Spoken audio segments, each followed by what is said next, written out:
Evening, everyone. Chris Schultz here, FridayNightVictors.com. I am here with Gary Hoff and Frank Vajner. Gary, how you doing today? I'm doing good. I do have to say though, the my dog has worms, and my crops didn't come in on account of the frost. The frost, my crops didn't come in, so I'm not as good as I normally am. Okay. All right. Frank, how you doing? Well, despite some technical issues at work today, I'm doing well. Playoffs are here, and it's going to be fun. All right, very Plus, cool. I'm on a new phone. Oh, very cool. Okay. Well, glad you guys are here. Hey, Gary, you want to give a shout out to our friends at Erie Mason who like to do their own videos of Friday Night Victors? You want to give a shout out to those guys? Just say hey, or you don't want to do any name dropping? I don't know who they are, which ones they are. I don't know who the culprits are, but yeah, we did get word that they like to, I don't know what the word is, mimic or mock. It's one or the other. I'm not exactly. The three of us? Yeah. Oh Lord. Yeah. I've got, this is something I got to see. I don't think they're doing it to necessarily mock me, because I ended up officiating their game against Pittsburgh, and they wouldn't want nobody had an issue with me. No. Oh, okay. Well, I wonder, there must be at least one good-looking one who would, play the part of me. But sure. Okay. Well, hey, let's talk about our sponsors real quick, Gary. Why don't you throw them out there? Absolutely. Vote Joe Babe Molino, District 17, State Representative. Also, RKD Lawn Service. Give Jeff a call. Get that lawn fixed, winterized. Get them leaves picked up. I might actually have a call. My leaves are getting bad. Who else? Cakes by Stephanie. Yeah, go grab yourself a cupcake, a cake. Everybody loves Stephanie over there. Cakes by Stephanie. Also, Varsity Athletic. All your apparel needs, sports apparel. Who else? Is that it? That sounds about right. And if you would like to sponsor us, please let us know. It's good for a year. So, and we very, very reasonable rates, and it's very much appreciated. We absolutely do appreciate our sponsors. They do make this, a little bit easier to do, I guess. Yeah, that's fair. So, all right. Well, hey, we're gonna do tonight. We're gonna go over some of the games, some of the scores from last week. Then we're gonna make our playoff picks, because it is time for the playoffs. It is week one. It's a little bit different this year because everybody makes it, and that's a little different, and that's cool. So week one will be, I think there might be some blowouts here and there, and I think week two is when you'll really start to see some games get going. I do want to touch base. Our week 6 player of the week was Isaac Smith, who is a wide receiver / quarterback from New Boston Huron. He garnered, 46% of the vote. There were 600 and some votes, a lot of votes. I'm going to read what Frank wrote here. Smith put an exclamation point on an incredible regular season with 148 yards from scrimmage and 3 total touchdowns as the Chiefs dismantled Dearborn Heights Crestwood 34-0. I was at that game, man. Yeah. I was at that game, and I posted some of his catches on Twitter. It's unbelievable how he catches the ball. Everything just kind of sticks to his hands. He played a little bit of quarterback as well. The Chiefs looked pretty good the other night. So let me get over to our scoreboard from last week, and we could talk about some games, and I'm going to go through them. Why don't we start with the game on Saturday, the game that you were the color guy on? What was that, SMCC 49 and Southeastern 34-ish? Right. Tell us a little bit about that game. Southeastern threw the ball pretty well early in the game, that's for sure. Had some guys open. Quarterback, that Roseboro, nice player, junior, decent size. He's not real tall, but he's thick, and he can run, and he made some really great decisions out there. Didn't throw any bad balls, and I was impressed with him. I was impressed with Southeastern in general. Their style of play was very good, and I thought, from my perspective, they played a really good brand of football. So I think their coaching staff over there is doing a great job. And, they had a lot of kids helping players up as Central was helping their team up. So it's nice to see that sort of sportsmanship. But on Central's side, they do what they do. Their offense controls the game for the most part when they're playing well. and they did just that. Coljandro had a big game, 225 yards or so, 4 touchdowns. And as Frank said last week or whatever week it was, it's probably not his last time up for player of the week. He's just a fantastic running back. And Yeah. Mitch Kimmerling had a nice game at quarterback, threw for over 100 yards. So, yeah, Central's playing well. Okay. You think Southeastern can make a little run in Division 8?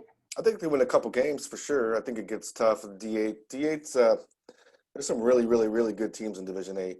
I count 5 that I would give each 20% chance of winning the whole thing. It's that much of a toss-up. So, yeah, they can win a couple games for sure.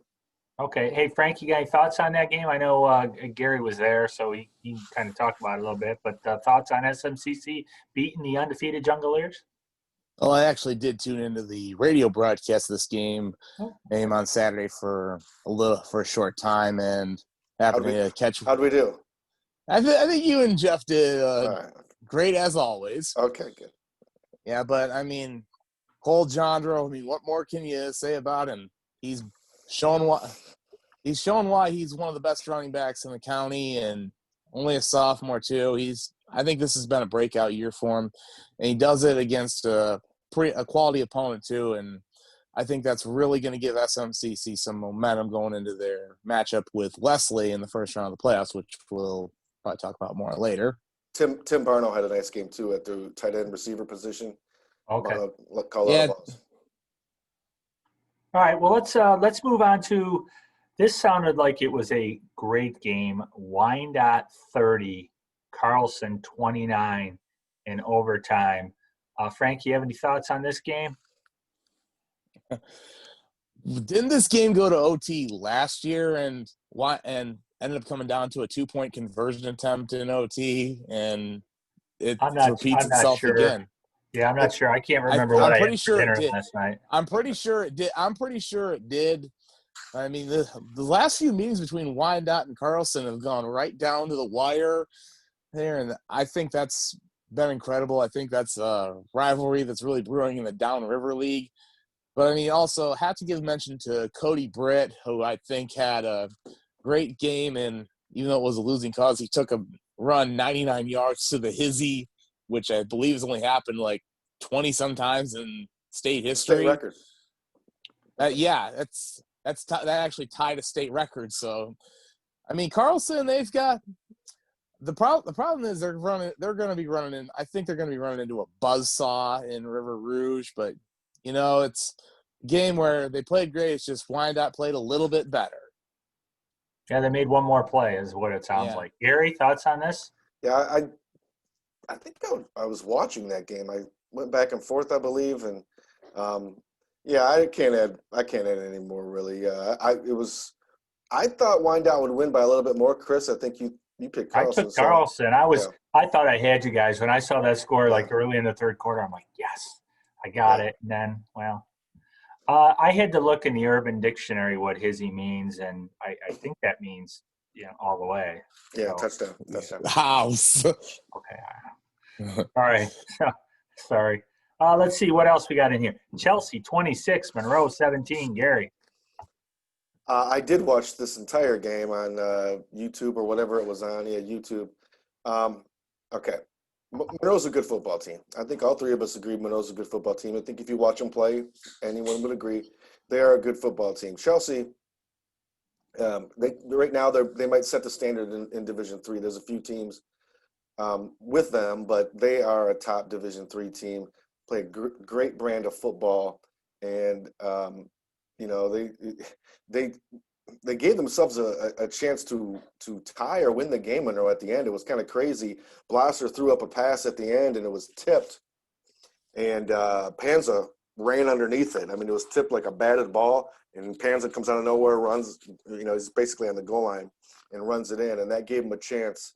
They had to convert the 2-point conversion, and it gave him a chance to tie or win the game. I can't remember, but then right after that, I think Chelsea went down and scored quickly. So, but yeah, Monroe's a really good football team. Got good players. They play a good stiff brand of defense.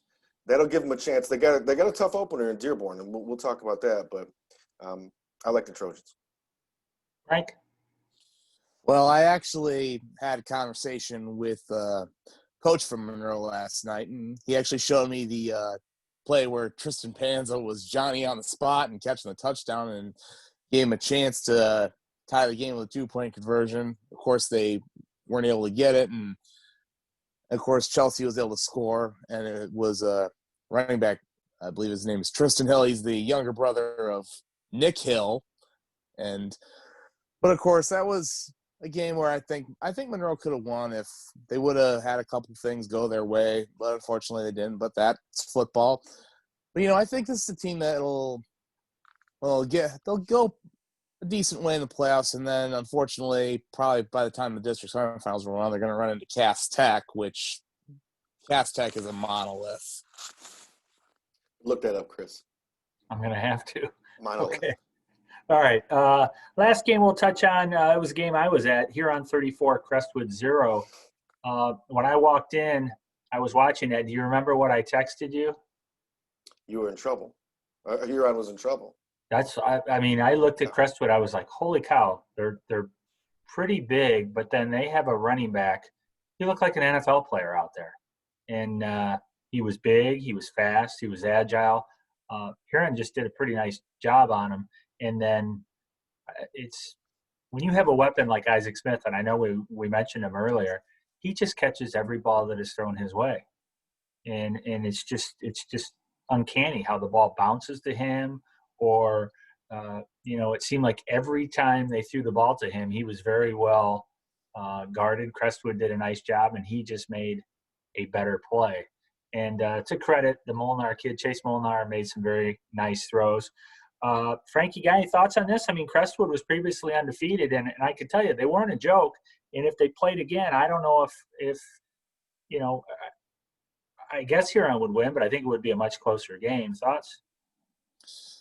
I mean, really all I can say is we have a tendency to see this with teams from the Western Wayne Athletic Conference, and I don't mean to make it sound like I'm trying to throw shade at them, but you get a team out of there that looks really good. Chris, that means like you're not talking bad about them. Yeah, I mean, I'm not trying to say that every team from there is bad because, I mean, like Chris said, Crestwood's got talent, but they just for whatever reason, I can't explain it. You get an unbeaten Western Wayne team, and they come up and play somebody from the Huron League or some other conference from around here, and they get beat pretty handily. I mean, I saw it a couple years ago when Crestwood was unbeaten. They played Grosse Ile, and Grosse Ile took it to them. So, I mean, it's just kind of unusual how that is. Yeah, and I think most years Thurston is kind of the standard in the league, and they were just down for whatever reason. I was even talking to the athletic director, Mike Schley, over at Crestwood, and I asked him about Thurston, and he had no answer of why Thurston was where they were, other than maybe they didn't get some kids out because of COVID and stuff like that. Gary, some thoughts before we move on? I was surprised that the game was so lopsided. I didn't think Huron would blank Crestwood. Great win for Huron. I think that's a better win than people think. Crestwood's not a bad team at all. I actually thought Crestwood would fit into the Huron League this year. I thought Crestwood would be maybe in the upper half of the Huron League, or certainly battle for that. So great win by Huron, and it's great time to be playing well. Okay, all right. So that's last week. Let's jump into the playoffs here. And if you didn't see, if you go to the blog, FridayNightVictors.com, the three of us made our picks, divisions 1 through 8. We picked our final four. We picked our sleepers, and then we picked who our champions were. So if you haven't gotten a chance to see that yet, I thought it was some pretty good stuff. For the most part, we're on the same page, and there's some different thoughts here and there. But let's jump right in. We're gonna start with Division 1 and kind of work our way around a little bit. So let me look and find Division 1 here. I know it's Monroe. 4-2. Monroe will be hosting 2-4 Dearborn. Gary, why don't you give us some thoughts on that? I think this is going to be a good game. Dearborn's not a bad team. All their games they lost to were the 3 Livonia schools, which they're pretty good, and they lost to Fortson, who's pretty good. So their 4 losses are against quality opponents, and they did not get blown out. They were 2 touchdown games or less. So this is going to be a good football game. I know Coach Ontario truly believes that, and he's going to have his Trojans ready. I think Monroe High wins this football game, but it's going to be a fun one to watch. It's a good first round game. Frank, what's your pick there? I'm going with Monroe in this one. I think that there's going to be another big game either out of Tristan Panza or Jake Blosser, and I think their defense is going to come up big as well, get with some more takeaways like they did in the start of the season. So I'm going with the Trojans here. I do want to say I watched their game last week. Number 68 for Monroe High, he's a lineman, big thick kid. I think he plays right guard. I think his name is Richards. I'm not sure. I do know a Richards who's my age, and it might be his son. I'm not sure, but he was outstanding. And his name that might not be Richards, but I thought I heard the announcer call that out. But correct me if I'm wrong, Monroe High fans. Number 68 on the right guard offensive line. He had a great game, just mowing people over. Okay, I'm going to go with Monroe in that game as well. I do think it'll be a close game that could go either way. Maybe it comes down to an extra point here or there, but I will go with the Trojans.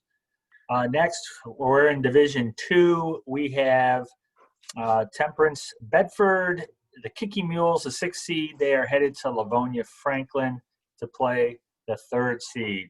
Frank. Oof.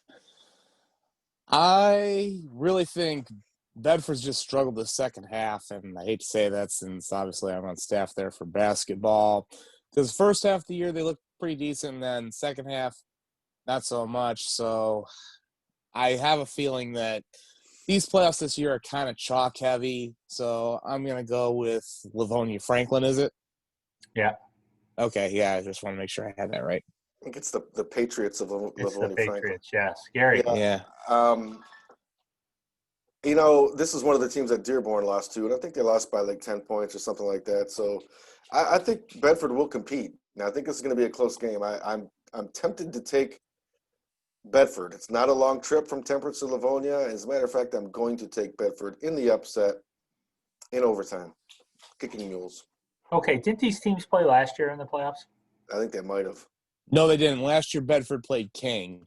I think they met 2 years ago in the district championship. They met before. And, I don't know. Yeah. I can't discern years anymore. Okay, I'm going to go with Livonia Franklin here. I had them ranked at one point during the season in Division II. They have a really, really good program, and I think they will win this game. All right, let's go over to Division III, District 1 and Region 4. We have 3 of our teams there. The first game is Southgate Anderson, 7 seed, traveling to number 2 seed New Boston Huron. Frank. I'm going to take the Chiefs in this one. I mean, we've seen it for most of the season. No Austin Myers, no problem. Isaac Smith just makes plays.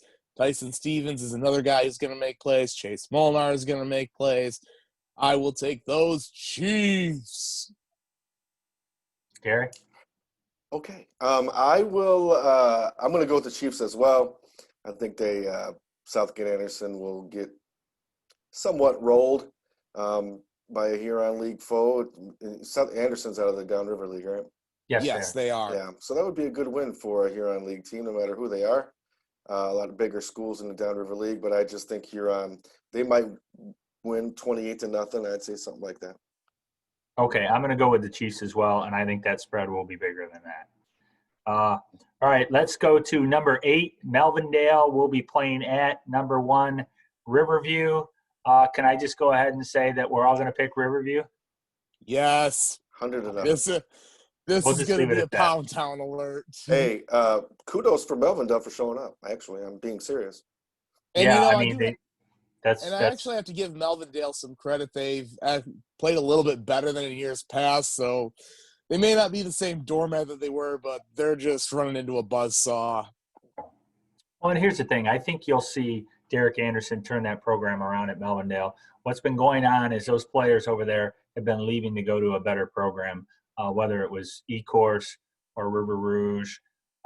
Some of the kids even heading over to Allen Park. So It wasn't that long ago that Melvindale was pretty good. Yeah, and they were good every year, and nobody wanted to play them. Mhm. So I could see that turning around there. The last game that we have, Division III, Gibraltar Carlson kind of drew the short straw and has to travel to number 4, River Rouge. Gary, thoughts? Good news, they don't have to travel far. Bad news, it's to River Rouge. Panthers, they're on their way to a potential state title, certainly in their own minds. A lot of roadblocks there, however, but yeah, Carlson's. I don't think they're going to be much of a match for River Rouge. Frank? I picked River Rouge to win it all in D3, so I'm picking them to win this game. Need I say more? You pick Chris and I's state champion as a sleeper. So we'll see, Frank. We're coming for you. All right, I'm going to go with Rouge here as well. All right, let's move on to let's see. What are we? Division 4. I got to look for our teams here. Yeah. Looks like one of them is Carlton. Milan? Yeah, we got Romulus, the 6 seed, traveling to Carlton Airport, the 3 seed.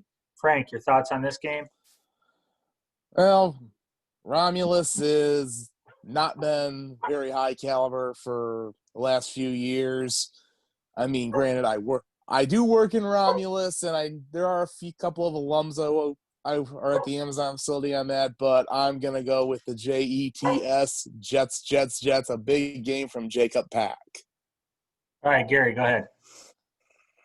Yeah, Jets are interesting. I think they have no problem with Romulus, but Jets might have a couple wins in them. We'll find out, but they'll definitely get one in Romulus. Okay, I'm going to go with Airport as well. I think they win this game. I don't think it'll be close. Next game is 7 seed 0-5 Adrian. They are at the 2 seed Milan 5-1. This is an old SEC game. Yep. Gary, is this game going to be close, or is it just going to be Milan all the way here? Milan will have the starters out near halftime, or as soon as they possibly can. As soon as Adrian waves the white flag, it's going to be a blowout. Okay, I'm going to go with Milan as well on that. I'll take Milan as well too. Oh. Probably going to be closer to 100-0. Oh, I don't think it'll be that high, but it could be. It could be. All right, let's go to Division 5. Sorry, guys, I didn't write all these games down, so I'm pulling them up as we're doing this. A rematch of the first game of the season. Monroe Jefferson, the 6 seed, travels to Groseal. 1-5 Bears versus 3-3 Red Devils. Any chance this can be a closer game the next time around, Frank? Well, the only thing harder than beating a team once is beating them twice. But I think Groseal has just got too much talent for Jefferson. I know Nolan Vanover got nominated for Player of the Week. And I think Jefferson's going to try and throw everything they got, but too much Groseal, too much Joe Pizzo. Gary? Yeah, Vanover's a nice player. He doesn't get a lot of recognition because Jefferson hasn't won a lot of games, but he's a very talented football player. He's a little bit like Isaac Smith. He just doesn't play on as good of a football team, but he's good. I think it'll be closer. I don't think Jefferson wins. I think Groseal wins this game. Groseal's got their eye on a district championship. Possibly, if they face Lansing Catholic Central, they could give Lansing Catholic a game. I'm high on Groseal right now. Okay, I'm gonna go with the Red Devils as well, but I do think this will be a close game. Well, how did Jefferson beat the snot out of Pershing? I didn't expect that. I didn't really either, didn't. but because Pershing is a basketball school. Right. Yeah, we know that, but I expected the game to be close. Yep. Yeah, I did as well. So great game. All Great right. game, Jefferson.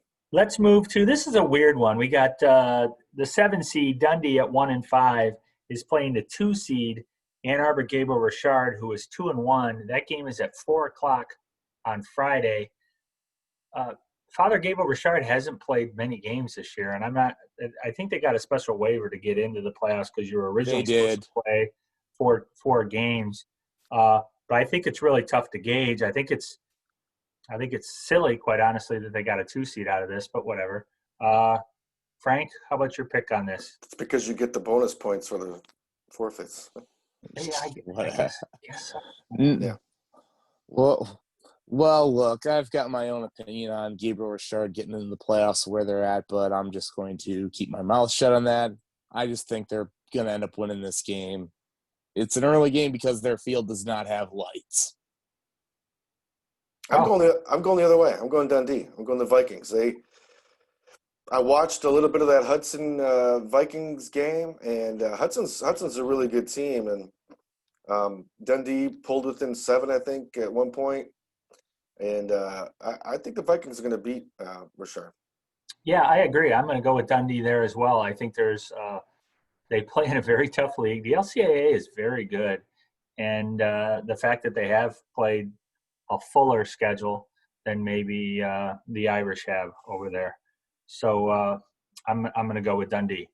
All right, let's run over to Division 6. Let's see. First game, number 6, E-Course is traveling to number 3, Erie Mason. I kind of think this is an interesting matchup because I don't think E-Course is a pushover by any means. I know, Gary, you're real high on Erie Mason. Thoughts on this game? I am high on Erie Mason, although I think this is a very tough first-round game. Mason came in the 3 seed undefeated, E-Course the 6. E-Course is going to have the athletes to hang with Deal and those boys, Herrera. But as always, the X factor is Boudry. He makes lemonade out of lemons. When there's a play ain't going right, he somehow picks up 10 yards all the time. And yeah, they will spy him. They'll have the athletes to spy him. But the thing is Boudry will make one person miss. You got to corral him somehow, and he's pick your poison type of a player. And Mason in the end will just have too much. Frank, what are your thoughts? Well, I got to look at Erie Mason up close and personal last week, and everybody knows about Noah Boudry and Tanner Herrera and Bryce Deal and Blake Hundy and Zach Brown and all those guys. But here's a couple of names for you that you need to watch for. It's on their offensive line. Cam Michaud, their center, and Grant Hitcher, one of their tackles. Those guys are maulers. And I think they're going to be opening up some big holes against E-Course, so give me the Eagles in this one. Okay, I'm going to go with the Eagles as well. And I think, like I said earlier, I think it's going to be a good game. Okay, looks like we got about 7-8 minutes. Let's move on. This is kind of a weird game. Number 5, Dearborn Advanced Technology Academy is traveling to number 4, Ida. That is my Advanced Technology Academy Lakers. I'm the athletic director there. I won't pick a winner on this, but I can give some thoughts, I suppose. But Gary, why don't you go ahead first? Thoughts on this? Well, your Full House team will not surprise Ida, and they'll know how to. That before. They've seen it once or twice. Yeah. They will know how to defend it. Ida is a scary team, and it's too bad you're having to play them. But maybe you catch them on an off night, and you never know.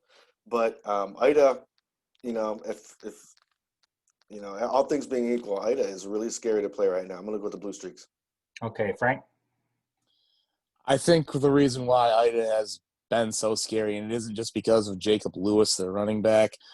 I think they can really use the play-action game with Nate Miller at quarterback and also Kirby Karsten, who is a nightmare to match up with at tight end, and guys like Luke Levicki and Owen Sampson who can catch out of the backfield. Ida is good. I'm taking my homeboys since I'm an Ida alum, and if I don't get the call to wear the stripes on Friday night, I'm actually going to be at this game. So, Chris, I'll see you there. Okay. And, yeah, it was when I first thought that we might be playing Ida, I was thinking, gosh, we're pretty good against the run. And then I find out, that he's throwing for a couple of 100 yards in a game against Blissfield. But without making a pick, I think it's a huge opportunity for our team because we are only a second-year varsity team. We started the program 3 years ago with a JV team. The kids were told that, hey, everybody made the playoffs.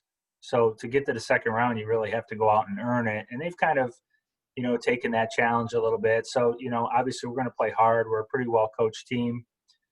We have some size. We have a little bit of speed. One thing I will say, too, was the top 32 teams normally make the playoffs. We were number 30. So we feel like we earned our way into the playoffs. We weren't just given a spot. So the kids are going to try and make the most of that. And they're really looking forward to playing Ida. They have great respect for Ida. They know a lot about their program. A lot of the kids saw them play Denby a few years back, whenever it was the regional or whatever it was a few years ago.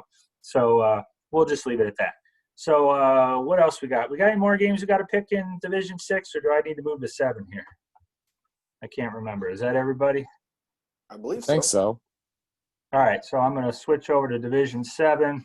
We're getting under 5 minutes here to go. Boy, this goes quick. Division 7, let's go to, looks like Monroe St. Mary Catholic Central, the second seed, is hosting number 7, Leslie, who is 2-4. Frank, thoughts on this game? Well, I've said it time and time again. The pilot light is turned on for SMCC. Old Jandro, Tim Barno, Mitch Kemmerling, all those guys, they're playing big and playing great at the right time. So I'm going to take my adopted, gutty, gritty, resilient Falcons. Okay. Guys, I apologize. That's my dog in the background. It's a killer. Killer. Dog. She sounds like Go ahead, Gary, your thoughts. I think Killer wants to pick the Falcons. I think so. Yeah, at least 2 teams met previously in the playoffs one time in 2008. Leslie advanced to Ford Field in the state semifinals over SMCC 21-19 in an ice bowl, and then they eventually went on to lose to Montague and Cody Cater. But Central right now is clicking. Their offense is their best defense, and they're going to keep using that offense, stay on the field, score points. But I tell you, Leslie's got a quarterback you got to watch out for. His name is Carter Coltrane. He is the nephew of Roscoe P. Coltrane of Dukes of Hazzard fame. So, nice. Okay. Yeah, and Wow. David Whitehead, he's their running back. So they do mix it up. If they decide to throw the ball, Central will have to step their pass defense up. Okay. I'm going to go with the Falcons as well. I think we really need to give Coach Adam Kipp a lot of credit for what's going on. They graduated 22 seniors, and they're going to be a tough out for anybody. And I would not be surprised if they come out of that district, even though you got some really, really good teams in there with Grass Lake, Riverview, Gable, Richard, and then Jackson, Lumen Christi as well. All right, let's fling over to Division 8 here. Well, I'm all over the place. I got to look at what we got. Okay, we got 6th. Summerfield is the 6th seed traveling to Whiteford. These 2 teams played the other day. Whiteford won this game. Gary, what's going to happen? The Bulldogs going to get the revenge? That's actually incorrect. Whiteford is playing Britton Deerfield. Is that? Did I screw that up somehow? Yes. Okay, my bad. So go ahead. Yeah. Who's going to win? Give it to us, Frank. Well, I'm going to take Whiteford in this one. They've shown that they can respond to adversity. They faced it against Summerfield. They came back to win that game, and I think Whiteford's clicking. So, give me the Bobcats in this one. It shows Whiteford at Summerfield, so I don't know. That's incorrect. I don't know, Frank. But I'm sure we'll get told exactly who they play, but it does show, as Chris said. Yeah. Don't know. Whiteford folks, Summerfield folks, let us know. I think Summerfield actually plays Allen Park Cabrini. Oh, yeah, you know what? That's right. Summerfield does play Cabrini. They're at Cabrini. I don't know why I screwed that up. So anyways, okay, so I got to make a pick. I'll go with Whiteford on that. You know what it was is they both had the same exact in Summerfield and yeah, they flipped the coin. The coin. Yep. Okay, so let's go on to Summerfield at Cabrini. Gary, your thoughts? I'm taking Summerfield. They played well against Whiteford. Summerfield. Frank, you? Fun fact, if we were to have a full regular season, these two teams would have played each other to open it up. And I think Summerfield would have won that game. They're going to win this one too. Give me the Bulldogs. A big game from Devin Albane and Gavin Feets. Okay, I'm gonna go with Summerfield as well. I think that's all our teams. We're short on time, so we're just gonna pick our original 16 teams. I think all of us would pick Riverview Gateway Richard to beat Springport, right? We pick Mason. We pick Mason and we pick Williamston. Yeah, would. And then we would also Olivet. Not Pittsford. We already picked Britton Deerfield, right? So I'm sorry, people. We're all over the place here. So here's one question for you guys before we go, and we got about 2 minutes. So Gary, I'm going to ask you first. Which team that we cover out of our original 16 is going to go the furthest this year? Interesting. I'm going to go with the easiest path, and that easiest path by far is Milan. Frank? As much as I have been saying Riverview is a sleeper in Division III, they're going to run into River Rouge, and who knows what will happen there. I got to agree with Gary on this one. It's going to end up being Milan because they wouldn't run into Detroit Country Day until the state semifinals. Okay, yeah, I was going to say Milan as well. So with that said, or Grosjean. It could be them too. Yeah, I think it's going to be Milan. I really no Grosjean. Yeah, Grosjean has a shot too coming out of there. That's fair. Mm-hmm. I think Riverview, if they get to Rouge, is going to give Rouge everything they can handle. And they should get to each other, right? Because they play. That would be in the semis of the district, because that would be 1 through 4. That could be one of those games to where Riverview gets the kickoff and takes 9 minutes to go 80 yards and score a touchdown, and you look up, you're down 8-0, and there's 3 minutes to go in the first quarter, right? But we'll get to that game next week. So that's it. We'll kind of wrap it up with from there. Real quick, Frank, any parting thoughts for all those people who stuck around even though we bumbled through Division 8? Well, like I said, these playoffs are going to be interesting, and they'll be fun too, especially with everybody making it in. I know I said that it's going to be kind of a chalk-heavy first round, but you know what? I still think there's going to be a lot of good football. Gary? Wear your mask, keep your distance. Let's get these football games in. Yeah, I would